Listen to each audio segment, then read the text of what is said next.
La protection de l'environnement constitue un souci majeur pour le gouvernement ivoirien. Le ministre de l'Environnement, de la Salubrité urbaine et du Développement durable l'a exprimé au cours d'une rencontre avec une délégation de la Banque mondiale. Rémi Alakwadio a indiqué à ses hôtes que la préservation de l'environnement est un enjeu capital pour son département.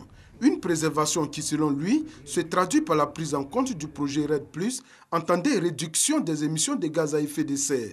Lequel projet est un mécanisme qui permet d'adopter des pratiques pouvant protéger la forêt. La Côte d'Ivoire, fortement engagée dans ce projet à plusieurs composantes, a été éligible au fonds de préparation et a bénéficié d'un montant de 3,8 millions de dollars, soit près de 2 milliards de francs CFA. La réussite de cette phase doit aboutir à la mobilisation d'autres fonds de financement, dont le fonds carbone et le programme pour l'investissement financier. C'est pour mobiliser la Côte d'Ivoire pour la capitalisation de ce fonds que la délégation de la Banque mondiale est à Abidjan. On est très heureux de rencontrer les autorités ivoiriennes. Nous parlons de deux grands sujets, la protection des forêts en relation avec le développement agricole et les changements climatiques. Et le deuxième grand sujet, c'est la gestion des zones côtières, y compris l'atténuation de l'érosion côtière et la gestion du secteur des pêches.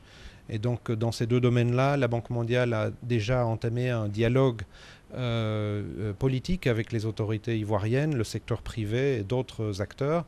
Dans certains cas, nous avons déjà des financements en cours, mais nous envisageons maintenant de monter à l'échelle notre soutien. Après le ministre de l'Environnement, de la Salubrité urbaine et du Développement durable, la délégation s'est également rendue au ministère des Eaux et Forêts. Ici, elle a échangé avec le ministre Mathieu Babou Daré. Cette mission est intéressante, elle est importante parce qu'elle va nous permettre à nous-mêmes d'abord de voir quels sont les projets que nous pouvons émettre pour contribuer à intensifier, je ne dirais pas la lutte contre le carbone, mais à intensifier disons, le développement forestier. Toutes ces initiatives devraient permettre in fine à la Côte d'Ivoire de bénéficier des crédits carbone.